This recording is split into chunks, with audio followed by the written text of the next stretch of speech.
పరిశుద్ధ గ్రంథాన్ని తెరిచినట్లయితే ద్వితీయోపదేశకాండం 31వ అధ్యాయం 12వ వచనం మనం చదువుకుందాం.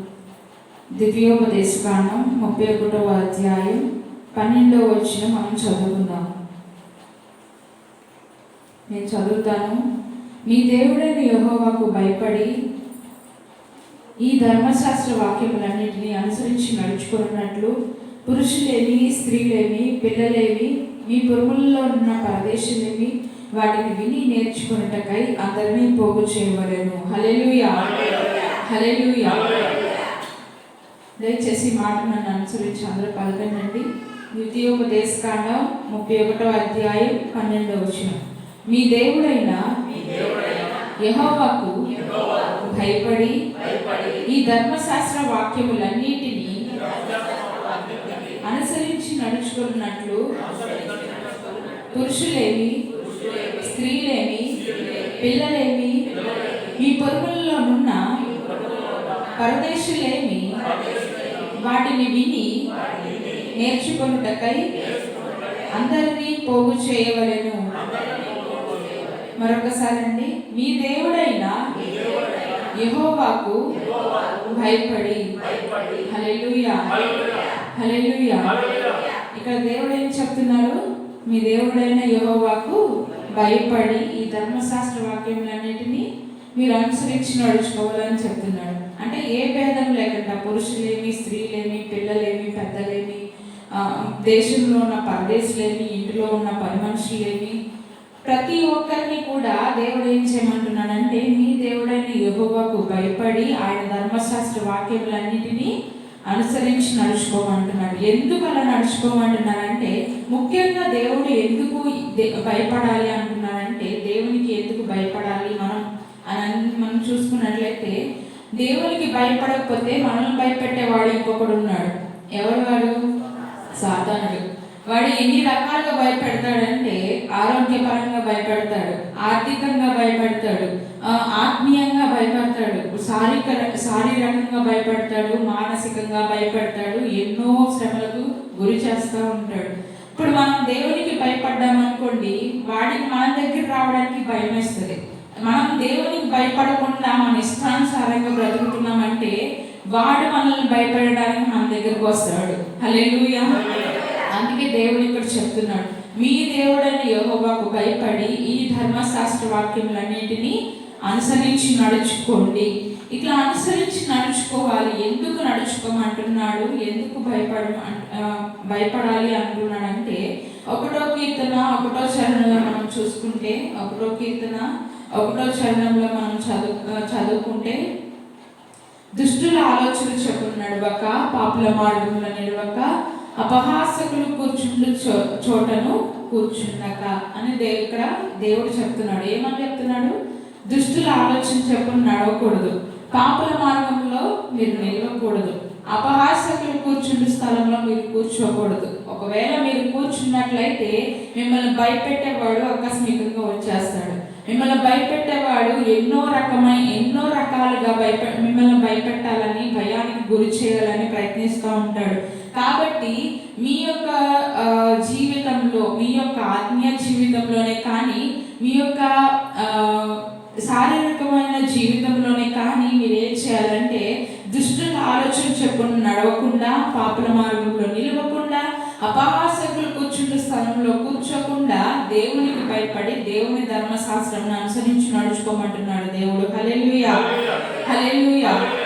ఒకవేళ మనం కూర్చుంటే ఏమైంది? దుష్టుల ఆలోచన చెప్పును నడిస్తే ఏమైంది? పాపుల మార్గంలో మనం నిలిస్తే ఏమైంది? అపహాసకులు కూర్చుంటే స్థలంలో మనం కూర్చుంటే ఏమైందంటే, ఇప్పుడు లోకంలో ఒక సామెత ఉంది, 6 నెలలు వాడు వీడు కలిసి ఉంటే ఏమవుతారు? వాడు వీడవుతాడు, వీడు వాడవుతాడు.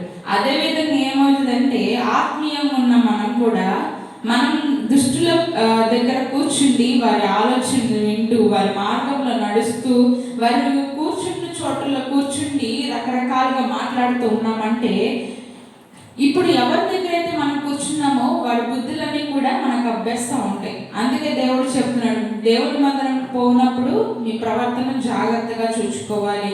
దుష్టుల ఆలోచన చొప్పున మీరు నడుస్తున్నారేమో, పాపల మార్గంలో మీరు నిలుస్తున్నారేమో, అపహాసకులు కూర్చుంటున్న స్థలంలో మీరు కూర్చుంటున్నారేమో.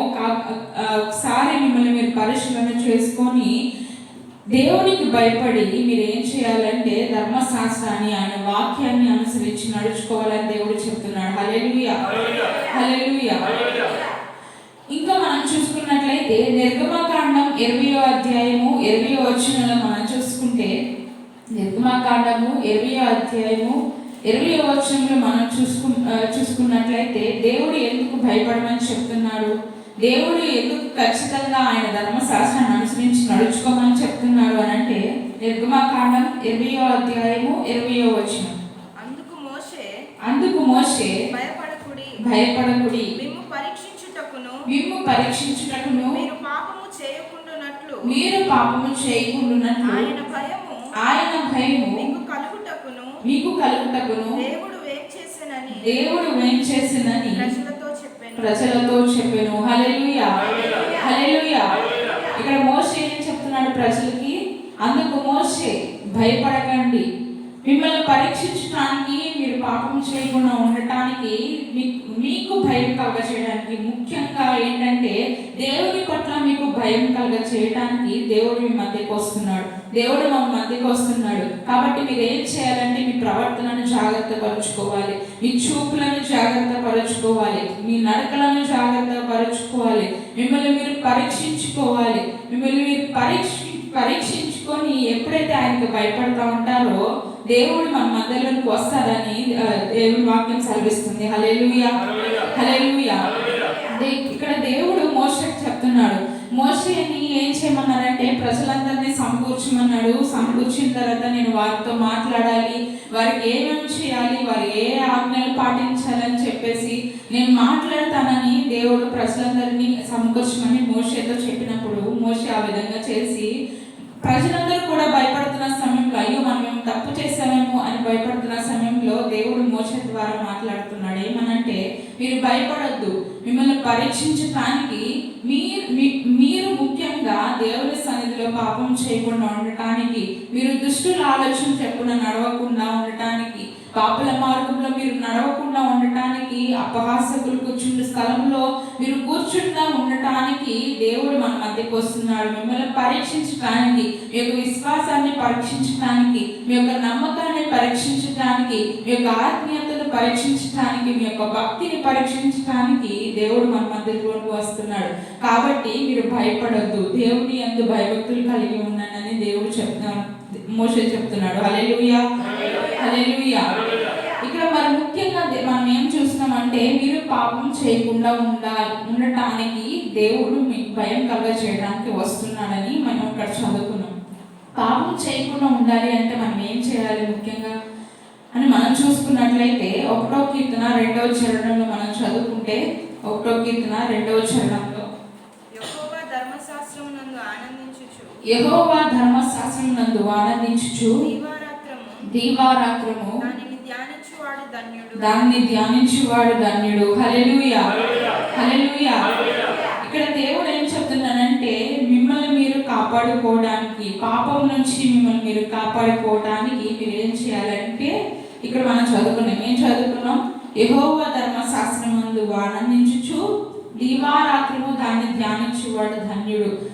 దాన్ని ఎప్పుడైతే మనం దీవారాత్రము ధ్యానిస్తూ ఉంటామో, ఆయన ధర్మశాస్త్రం అందు ఎప్పుడైతే ఆనందిస్తూ ఉంటామో, పాపానికి మన దగ్గర రావడానికి దానికి చోటు ఉండదు. దానికి చోటు ఇవ్వడానికి కూడా మనకు టైం సరిపోదు అనమాట. ఎందుకంటే ఎప్పుడైతే మనం ఆయన యొక్క వాక్యాన్ని, ఆయన యొక్క ధర్మశాస్త్రాన్ని అనుసరించి నడుస్తున్నామో, మనకు పాపపు తలంపులు మన దగ్గరకు రావు, దుష్టుడు మన దగ్గర రాడు. ఆ యొక్క పాప జీవితం అనేది, ఆ యొక్క కలంప అనేది మనల్ని ముట్టదు. ఎందుకంటే మనలో దేవుని వాక్యం ఉంది కాబట్టి. హల్లెలూయా, హల్లెలూయా. ఎప్పుడైతే ఈ యొక్క దీవారాత్రం అంటే రాత్రి పగలు ఎప్పుడైతే దేవుని వాక్యాన్ని నెమరు వేసుకుంటా ఉంటామో, దేవుని వాక్యాన్ని ఎప్పుడైతే మన ఆలోచన చేసుకుంటా ఉంటామో, మనలో మనం తలుచుకుంటా ఉంటామో, ఎప్పుడైతే ధ్యానిస్తూ ఉంటామో, దేవుడు చెప్తున్నాడు, మీ వద్దకు రావడానికి అపవాదికి భయం పుడుతుంది. అదే విధంగా దేవుని అందుకు మీకు భయం వస్తుంది. హల్లెలూయా, హల్లెలూయా. ఇంకా మనం చదువుకుంటే దేవుని యందలి భయం మనకి ఏమిస్తుంది అని మనం చదువుకుంటే 111వ కీర్తన 10వ చరణంలో మనం చూసుకున్నట్లయితే 111వ కీర్తన 10వ చరణం మనం చూసుకున్నట్లయితే 111వ కీర్తన 10వ చరణం. యెహోవా యందలి భయము జ్ఞానమునకు మూలము. ఆయన శాసనములను అనుసరించు వారందరూ మంచి వివేకము గలవారు. హల్లెలూయా, హల్లెలూయా. ఇక్కడ మనం ఏం చదువుకున్నామండి?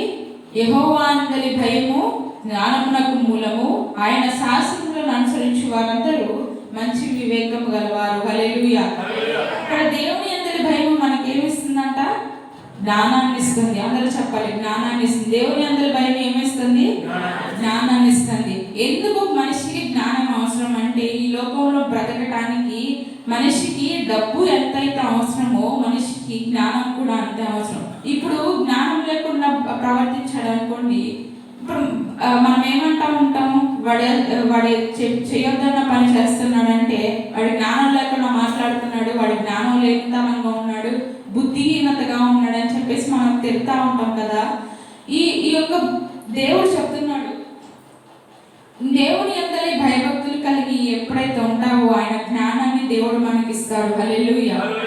దేవుని యందలి భయము దేనికి మూలము? జ్ఞానమునకు మూలము.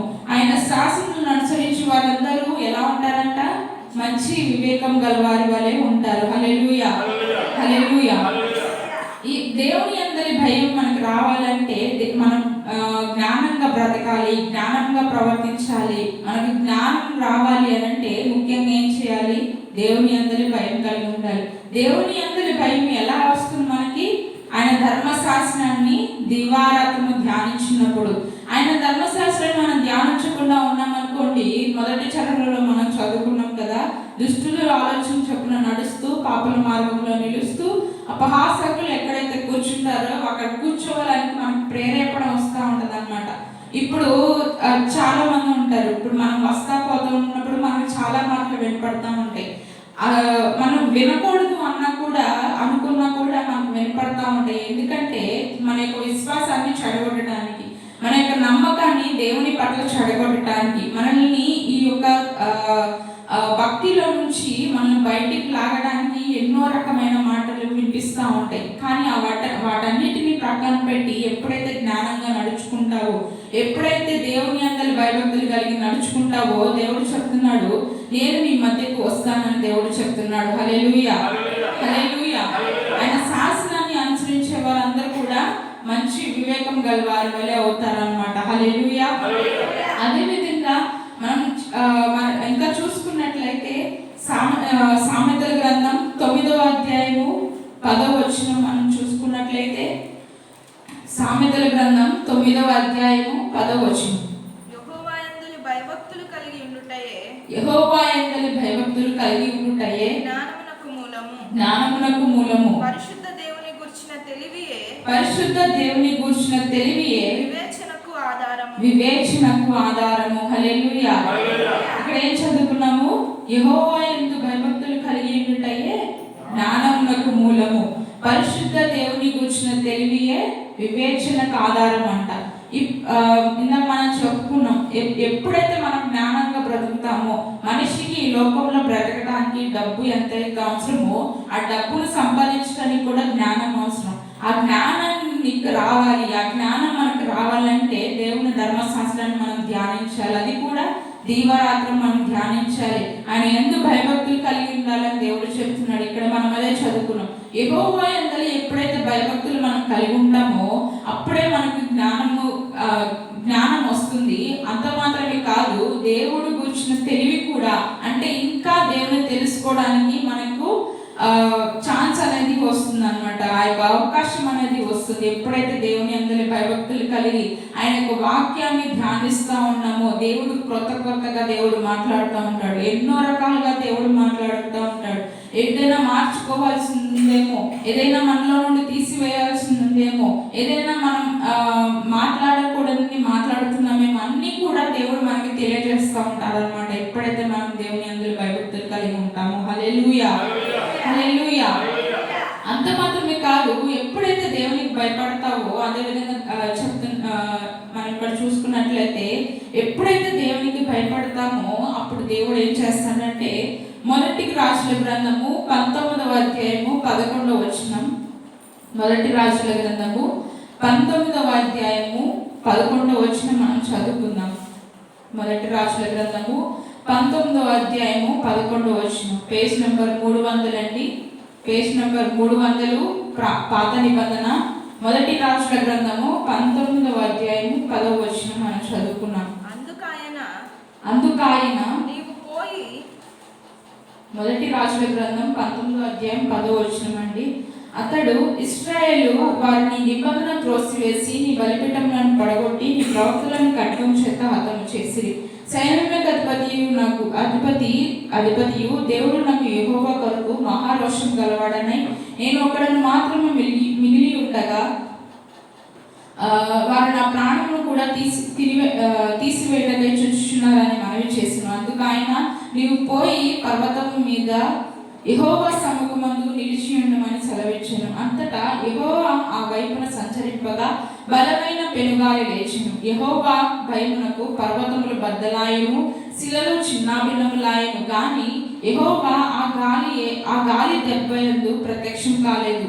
గాలి పోయిన తరువాత భూకంపము కలిగెను, గాని ఆ భూకంపము నందు యెహోవా ప్రత్యక్షము కాలేదు. హల్లెలూయా. ఇక్కడ మనం చదువుకున్నాం, పైన శత్రువులు వచ్చారంట. ఇశ్రాయేలు వారు ఏం చేస్తున్నారంటే ఆయన నిబంధనలను త్రోసివేసి ఆయన యొక్క బలిపీఠమును పడగొట్టి, అంటే ప్రార్థనా జీవితం లేకుండా ఆత్మీయ జీవితంలో నుంచి వాళ్ళు బయటికి వచ్చేసి రకరకాలుగా ప్రవర్తిస్తున్న సమయంలో దేవుడు ఏం చెప్తున్నాడంటే, అక్కడ దేవుడి గురించి ఒక ప్రవక్త నుంచున్నాడంట.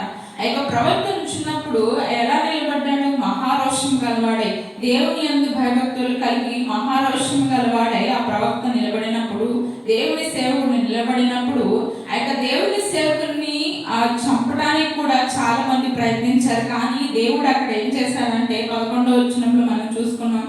అందుకు ఆయన, నీవు పోయి పర్వతం సముఖం మందు నిలిచి ఉండు, పర్వతం మీద యెహోవా సముఖం మందు నిలిచి ఉండమని సెలవిచ్చాను. హల్లెలూయా. ఏం చెప్తున్నాడు దేవుడు?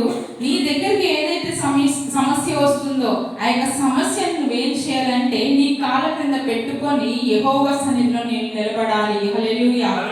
ఎప్పుడైతే యెహోవా యందు భయభక్తులు కలిగి ఉంటామో అట్టి ధైర్యాన్ని, అట్టి రోషాన్ని దేవుడు మనకు అనుగ్రహిస్తారనమాట.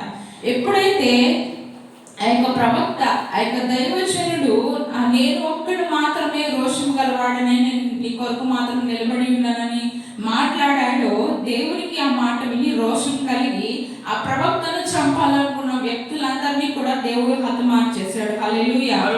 ఇక మనం చదువుకుంటున్నాము, అంతటా యెహోవా ఆ వైపున సంచరింపగా బలమైన పెనుగాలి లేచెను.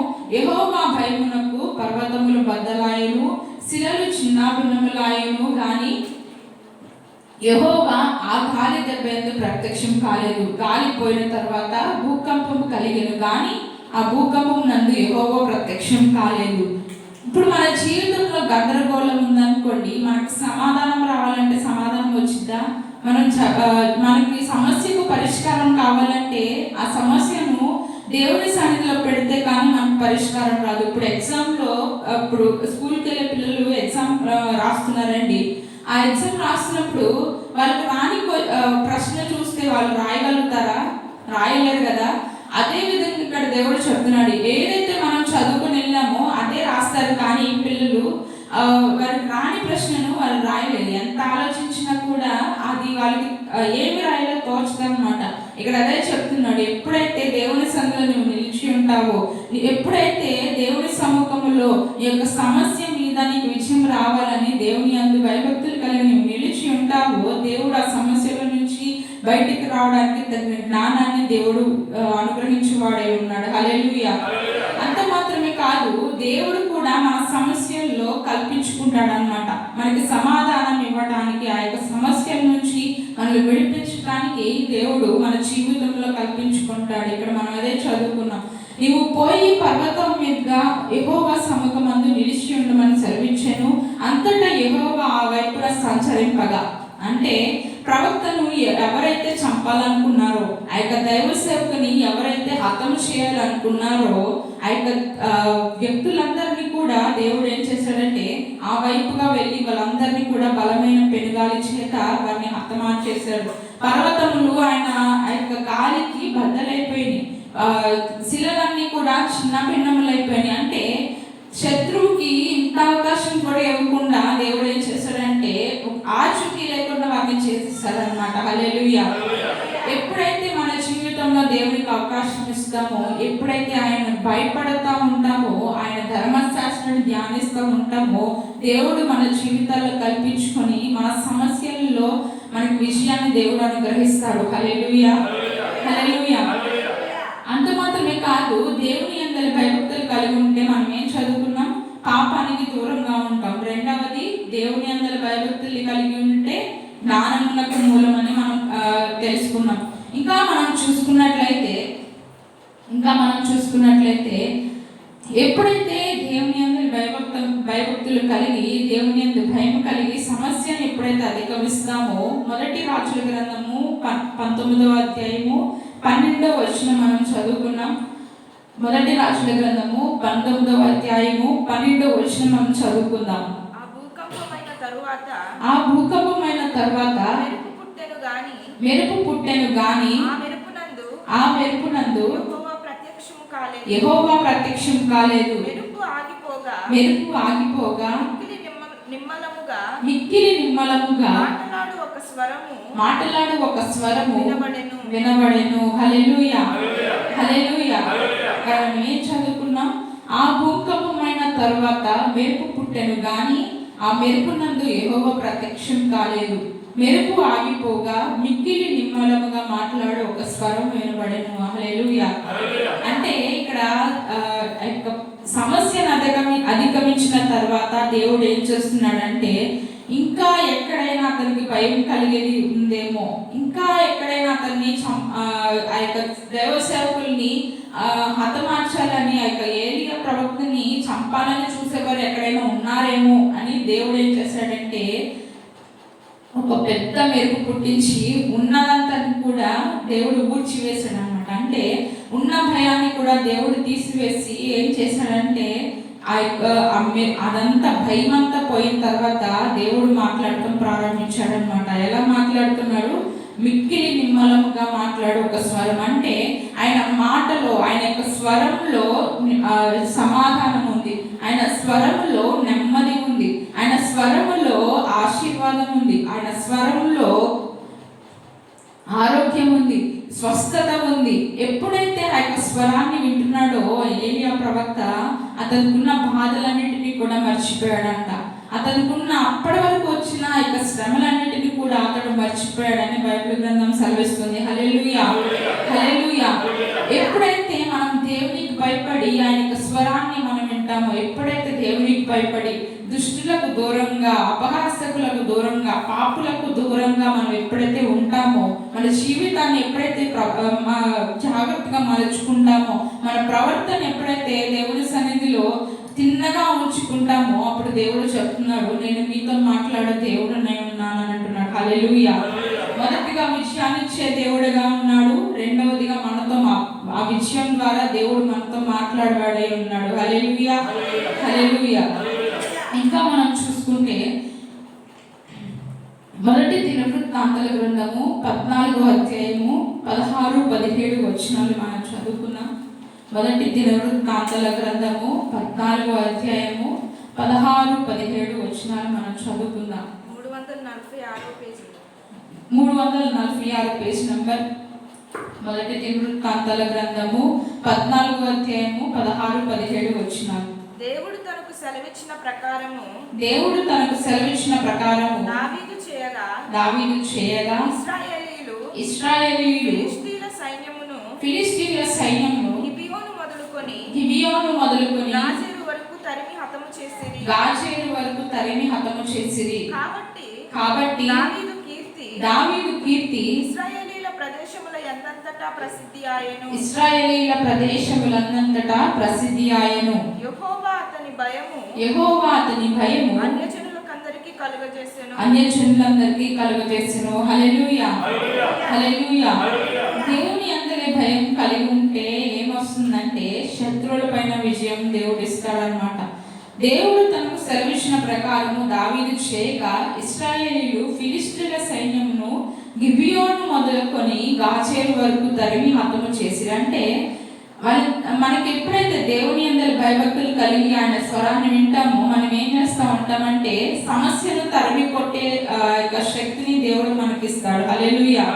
ఆ యొక్క సమస్యల నుండి బయటకు వచ్చేదానికి ఆ యొక్క సమస్యల నుంచి ఏ విధంగా బయటికి రావాలన్న ఆలోచనను అన్న ఉపాయాన్ని దేవుడు మనకిస్తాడు. హల్లెలూయా.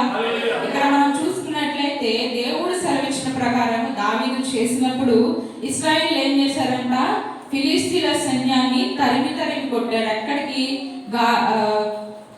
గిబియోను మొదలుకొని గాజేరు వరకు వారిని తరిమి కొట్టారు అనమాట. ఎక్కడైతే యుద్ధం జరుగుతుందో ఆ ప్రదేశాన్ని వదిలిపెట్టి పరుగో ఇంకా శత్రువు దేవుడు ఇచ్చిన ఆ యొక్క ధైర్యాన్ని దేవుడు ఎప్పుడైతే నేను చెప్పింది చేయని దావీదుకి చెప్పినప్పుడు ఎప్పుడైతే దావీదు చేశాడో ఆ యొక్క దేవుని మాటను విని మనం నడుచుకున్నప్పుడు దేవుడు ఎక్కడ లేని సమస్యకి ఏం చేస్తాడంటే వేళ్లతో సైతం కూడా దేవుడు పెళ్ళగిస్తాడు. అంటే ఇప్పుడు మనం చూసుకున్నట్లయితే ఇప్పుడు గిబియోన్లో యుద్ధం జరుగుతుందండి. ఈ గిబియోన్ నుంచి దేవుడు ఏం చేస్తాడంటే ఫిలిష్తీయులు అంటే శత్రువుల్ని తరిమి కొట్టాడనమాట. హల్లెలూయా. అదే విధంగా మనం బైబిల్లో చదువుకుంటే ఉంటది, ఒకడు 1000 మందిని తరుమును, ఇద్దరు కలిసి ఎంతమందిని తరుముతారు? 10,000 మందిని తరుముతారు. అంటే మనకున్న సమస్యలు మనం ఎప్పుడైతే అధికం చేసి చూస్తామో అప్పుడు మనకు విషయం రాదు. కానీ మనం ఎప్పుడైతే దేవుని అందరూ భయభక్తులు కలిగి ఆయన జ్ఞానాన్ని ఆధారం చేసుకొని ఆయనకు భయపడుతూ ఆయన యొక్క ధర్మశాస్త్రం అనుసరించి నడుచుకుంటామో అప్పుడు దేవుడు ఏం చేస్తారంటే దేవుడు 1000 మంది కంటే ఎక్కువ మంది తరిమి కొట్టి, అంటే 1000 మంది ఆ యొక్క ఆ సమస్యను దేవుడు ఏం చేస్తాడంటే మనకి కాళ్ళ కింద వేరులాగా దేవుడు తీసేస్తాడనమాట. హల్లెలూయా. అంత మాత్రమే కాదు, మన బైబిల్లో చూసుకున్నట్లయితే జెరుబ్బాబెలు ఉంటాడు. జెరుబ్బాబెలు నడుచుకుంటా వెళ్తున్నప్పుడు తన ప్రాంతంలో నడుచుకుంటూ వెళ్తున్నప్పుడు తన మార్గంలో నడుచుకుంటూ వెళ్తున్నప్పుడు దేవుని ధర్మశాస్త్రాన్ని దేవుని వాక్యాన్ని కలుచుకుంటా ఉన్నప్పుడు అతనికి ఒక కొండ ఎదురొచ్చిందంట. ఒక పర్వతం ఎదురొచ్చినప్పుడు అతను ఏం చేశాడు?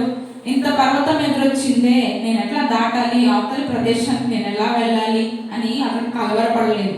అతడు కృంగిపోలేదు, అక్కడ ఆగిపోలేదు. కానీ అతడు ఏం చేశాడంటే, ఏ పర్వతమా, జెరుబ్బాబెలు నడిపించడానికి నీకు ఎంత మాత్రము దానవి అని పర్వతంతో మాట్లాడాడు.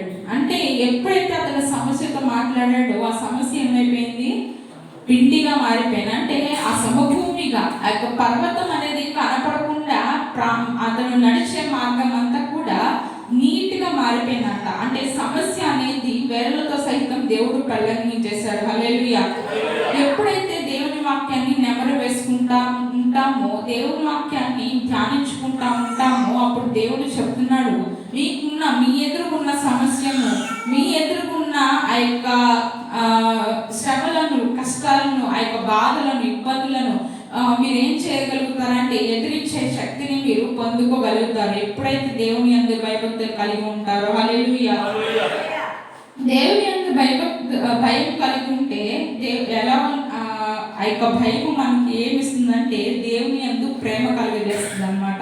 అంటే దేవుని యందు భయము ఎలా ఉంటుందంటే మనల్ని బాధించేదిగా ఉండదు, మనల్ని శ్రమ పెట్టేదిగా ఉండదు, మనకి ఏదో నష్టం చేయాలని అనే రకంగా ఉండదు. కానీ ఆ భయం ఏం చేస్తుందంటే దేవుని యొక్క ప్రేమను మనకు వెల్లడి పరుస్తుంది. హల్లెలూయా. ఆ భయముల నుంచి దేవుడు ఏం చేస్తాడంటే తన ప్రేమను మనపై కురిపిస్తూ ఉంటాడు, తన ఆశీర్వాదాలను మనపై కురిపిస్తూ ఉంటాడు. ఎలా నడుచుకోవాలో దేవుడు ఆ యొక్క భయముల నుంచి మనతో మాట్లాడుతూ ఉంటాడు అన్నమాట. హల్లెలూయా. హల్లెలూయా. ఎప్పుడైతే మన ప్రవర్తనను ఆయన అధికారాన్ని ఒప్పుకుంటామో దేవుని భయము మనలోకి వస్తుంది. దేవుని యొక్క జ్ఞానము మనకు లభిస్తుంది. ఎప్పుడైతే మన ప్రవర్తనలో లోకానుసారంగా మార్చుకుంటామో, దుష్టుల మార్గంలో మనం నడుస్తామో, పాపల వైపు మనం తిరుగుతామో, అపహాసకులు ఎక్కడైతే కూర్చుంటున్నారో ఆ స్థలంలో కూర్చోవాలని పదే పదే ప్రేరేపణ వస్తుంది. కానీ ఎప్పుడైతే దేవుని యందు భయభక్తులు కలిగి ఉంటామో, ఈ యొక్క చెరుబాబెలు వలె మనం సమస్యను అడ్డగించగలుగుతాము. అంత మాత్రమే కాదు, దేవుని యొక్క ప్రేమను మనం పొందుకోగలుగుతాం. హల్లెలూయా, హల్లెలూయా. ఇంకా మనం చూసుకున్నట్లయితే యోబు గ్రంథము 33వ అధ్యాయము 7వ వచనంలో మనం చదువుకున్నట్లయితే, యోబు గ్రంథము 33వ అధ్యాయము 7వ వచనం, 444వ పేజీ, 444 అండి పేజ్ నంబర్, పాత నిబంధన, యోబు గ్రంథము 33వ అధ్యాయము 7వ వచనం. నా వలని భయము నిన్ను బెదిరించదు,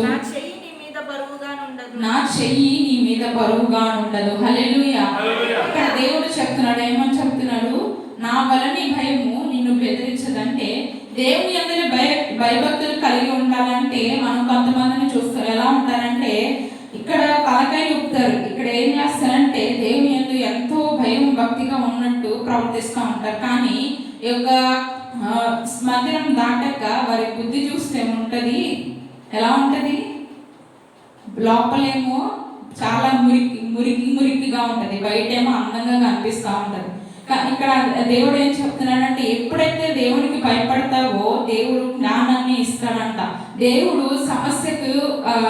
సమస్య నుండి విజయాన్ని మనకి ఇస్తాడంట.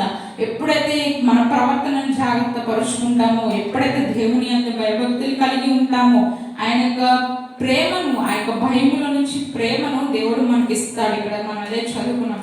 నా వలని భయము నిన్ను బెదిరింపదు, నా చెయ్యి నీ మీద బరువుగా ఉండదు అని దేవుడు సెలవిస్తున్నాడు. హల్లెలూయా. అంటే ఈ యొక్క వాక్యంలో నుంచి దేవుడు ఏం మాట్లాడుతున్నాడంటే, దేవుని యందు ఎప్పుడైతే భయం కలిగి ఉంటావో, ఆ భయములో నుంచి దేవుడు నీకు ఎలా ప్రేమించాలి, ఇతరులను ఎలా ప్రేమించాలి, దేవుని ప్రేమను ఎలా సంపాదించాలి అనేది దేవుడు మాట్లాడుతూ ఉన్నాడు. హల్లెలూయా, హల్లెలూయా. అంత మాత్రమే కాదు, సామెతల గ్రంథము 28వ అధ్యాయము 14వ వచనం మనం చదువుకున్నట్లయితే, సామెతల గ్రంథము 28వ అధ్యాయము 14వ వచనం, 552వ పేజీ, పేజ్ నంబర్ 552 అండి. సామెతల గ్రంథము 28వ అధ్యాయము 14వ వచనం. నిత్యము భయము కలిగి ప్రవర్తించువాడు ధన్యుడు, హృదయమును కఠినపరచుకొనువాడు కీడులో పడును. హల్లెలూయా. ఏం చదువుకున్నాము? నిత్యము భయం కలిగి ప్రవర్తించేవాడు ఎవరంట? ధన్యుడు. హృదయమును కఠినపరచుకొని వాడు ఎక్కడ పడతాడు? కీడులో పడతాడు. అంటే వాడికి ఎన్ని ఛాన్స్లు ఇచ్చినా కూడా వాడి హృదయాన్ని వాడు కఠినపరుచుకున్నాడంటే చివరికి ఫరో పరిస్థితి అయిపోద్ది అనమాట. ఫరో ఏమైపోయాడు? చివరికి హృదయాన్ని కఠినపరుచుకొని ఏమైపోయాడు? ఎర్ర సముద్రంలో మునిగిపోయాడు. అంటే సమస్య మింగి వేస్తుంది. ఎప్పుడైతే మన హృదయాన్ని కఠినపరుచుకొని దేవుని మాట అనుసరింపక, దేవుని ధర్మశాస్త్రం అనుసరింపక, దేవుని మాట వెనుక, దేవుని స్వరం వెనుక ఉంటామో, మన సమస్య మన పైన విజయాన్ని తీసుకుంటుంది. కానీ మనకి సమస్యను అధిగమించే జ్ఞానం మనకు ఉండదు అనమాట. ఇక్కడ దేవుడు చెప్తున్నాడు, నిత్యము భయము కలిగి ప్రవర్తించేవాడు ధన్యుడు. వాడికి ఎంత సమస్య వచ్చినా కూడా దేవుడు ఆ సమస్యల నుండి బయటకు వచ్చే పరిష్కారాన్ని దేవుడు వాడికి ఇస్తాడని దేవుడు సెలవిస్తున్నాడు. హల్లెలూయా. ఇక్కడ దేవుని యందు భయభక్తులు కలిగి ఉంటే ఆ భయంలో నుంచి దేవుడు మనకి ప్రేమను చూపిస్తాడని మనం చదువుకున్నాం కదా. ఆయన యొక్క చెయ్యి మన మీద బరువుగా ఉండదని చదువుకున్నాం. కానీ అనేక మంది ఏం చేస్తారంటే, దేవుని దగ్గరకు వచ్చిన తర్వాత మాకు సమస్యలు ఎక్కువైనాయి, దేవుని దగ్గరకు వచ్చిన తర్వాత మాకు స్వస్థత లేదు, దేవుని దగ్గరకు వచ్చిన తర్వాత మాకున్నదే కాక ఇంకా అనేకమైన బాధలు మాకు వచ్చినాయి అని చెప్పేసి మాట్లాడుతూ ఉంటారు. అట్లాంటి వారందరూ కూడా ఎలాంటి వారంటే బుద్ధి లేని వారు అనమాట. దేవుని దగ్గరకు వస్తే దేవుడే చెప్పాడు, సమస్యలో ఉన్నా కూడా ఆ సమస్యను నేను శోధించేవాడను కాను, ఒకవేళ శోధించినా కూడా ఆ శోధన నుండి తప్పించుకునే మార్గాన్ని నేను కలుగజేస్తాను దేవుడే చెప్పాడు. ఎప్పుడు కూడా ఏం మాట్లాడకూడదు, దేవుడు నన్ను శోధిస్తున్నాడు, దేవుడు నన్ను బాధ పెడుతున్నాడు అని మాట్లాడకూడదు అని మన బైబిల్ గ్రంథంలో చదువుకోండి. ఎప్పుడైతే నిత్యము భయం కలిగి ప్రవర్తిస్తూ ఉంటామో, ఎప్పుడైతే నిత్యము దేవుని యందు భయభక్తులు కలిగి ఆయన యొక్క ధర్మశాస్త్రాన్ని అనుసరించి నడుచుకుంటూ ఉంటామో, మనకి దేవుడు జ్ఞానం ఉండడమే కాదు, పాపాల నుంచి దూరంగా పారిపోయే జ్ఞానాన్ని దేవుడు ఇస్తారు. అంత మాత్రమే కాదు, సమస్యను అధిగమించే శక్తిని దేవుడు మనకిస్తాడు. హల్లెలూయా. చివరిగా మనం చదువుకుంటే యెషయా గ్రంథము 11వ అధ్యాయము 3వ వచనం. యెషయా గ్రంథము 11వ అధ్యాయం 3వ వచనం మనం చదువుకుంటే 577 పేజ్ నంబర్ 577 అండి. యెషయా గ్రంథము 11వ అధ్యాయము 3వ వచనం. యెహోవా భయము అతనికి ఇంపైన సువాసనగా ఉండును. హల్లెలూయా, హల్లెలూయా. ఇక్కడ ఏం చదువుకున్నాము? యెహోవా భయము అతనికి ఇంపైన సువాసనగా ఉంటుంది. అంటే దేవుని భయము మనకు ప్రేమ కలుగ చేయడమే కాదు, మనం ఎలా ప్రవర్తించాలో నేర్పించడమే కాదు, ఏ విధంగా సమస్య నుండి మనం తప్పించుకోవాలని తెలియచేయడమే కాదు, ఎలా ఉంటుందంట? ఇంపైన సువాసన. అంటే ఇప్పుడు మంచి వాసన వస్తుందండి. ఇప్పుడు ఏం జాస్మిన్ ఉంది, మల్లెపువ్వు ఉంది. మల్లెపువ్వు ఎంత సువాసన ఇస్తుందండి? చాలా మందికి ఇష్టం కదా మల్లెపువ్వు అంటే.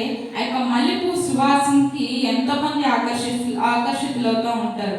అది అలా ఎంతమందిని ఆకర్షిస్తుందంటే ఎంత సువాసన అది విరజిమ్ముతుంది అనుకోవాలి. అదేవిధంగా దేవుడు చెప్తున్నాడు, ఎప్పుడైతే దేవుని యందు భయభక్తులు కలిగి ఉంటావో ఇతరులకు నీవు ఇంపైన సువాసనగా ఉంటావు. అంటే నీ ప్రవర్తనను చూసి, నీ యొక్క విశ్వాసాన్ని చూసి, నీ యొక్క ఆ యొక్క దేవుని యందు భయభక్తులను చూసి, దేవుని యందు భయము కలిగి ఉండటం చూసి అనేక మంది నీ యొక్క ఆ యొక్క ఇంపైన సువాసన కంటే నిన్ను చూసి, నీ ప్రవర్తనను చూసి అనేక మంది దేవుని దగ్గర వచ్చే అవకాశాలు ఉంటాయి. హల్లెలూయా. దేవుడు అదే చెప్తున్నారు, ఎప్పుడైతే దేవుని యందు భయభక్తులు కలిగి ఉంటామో జ్ఞానాన్ని దేవుడు ఇవ్వటమే కాదు, సమస్యను అధిగమించే శక్తిని ఇవ్వటమే కాదు, పాపం నుంచి దూరంగా పాపం చేయకుండా దేవుడు మనల్ని అడ్డుకోవటమే కాదు కానీ ఇతరులను దేవుని దగ్గరకు ఎలా తీసుకురావాలి, దేవుని యొక్క ప్రేమను ఇతరులకు ఎలా తెలియచేయాలి అనేది దేవుడు మనతో మాట్లాడతాడు అనమాట. ఎప్పుడైతే దేవుని యందు భయభక్తులు కలిగి ఉంటామో మన సమస్యలన్నిటి నుంచి ఎప్పుడైతే మనం యొక్క సమాధానాన్ని మనం పొందుకుంటామో దేవుడు మనతో మాట్లాడతారనమాట. ఎలా మాట్లాడతాడు? నిమ్మలమైన స్వరముతో మెల్లగా దేవుడు మనతో మాట్లాడతారనమాట. అంటే అప్పటి వరకు కృంగిన స్థితిలో ఉన్న మనము, అప్పటి వరకు వేదన పడిన మనము, అప్పటి వరకు బాధపడిన మనము ఆ స్వరం వినగానే ఎలా ఉంటామంటే ఇంత మంచి ఆ యొక్క సమాధానాన్ని, ఇంత మంచి ఆ యొక్క విశ్రాంతిని, ఆ యొక్క శాంతిని మనం ఎప్పుడు అనుభవించలేదు అన్నట్లు దేవుడు మనకు చూపిస్తూ ఉంటారనమాట. కాబట్టి మనం ఏం చేయాలంటే దేవుని యందు భయభక్తులు కలిగి ఉండి ఆయన ధర్మశాస్త్రాన్ని అనుసరించి నడుచుకోవాలి. అంత మాత్రం కాదు, ఈ రోజు నుంచి కూడా మనం ఏం చేయాలంటే దేవుని యందు భయభక్తులు కలిగి ఆయన యొక్క ధర్మశాస్త్రం అనుసరించాలంటే దినదినము ఏం చేయాలి? ఆయన వాక్యాన్ని మనం నెమరు వేసుకుంటా ఉండాలన్నమాట. అలా నెమరు వేసుకుంటా ఉన్నప్పుడు దేవుడు మనకు ప్రతి విధమైన జ్ఞానాలను దేవుడు మనకు అనుగ్రహిస్తాడు. ఈ చిన్న వాక్యం దేవుడు దీవించుగాక.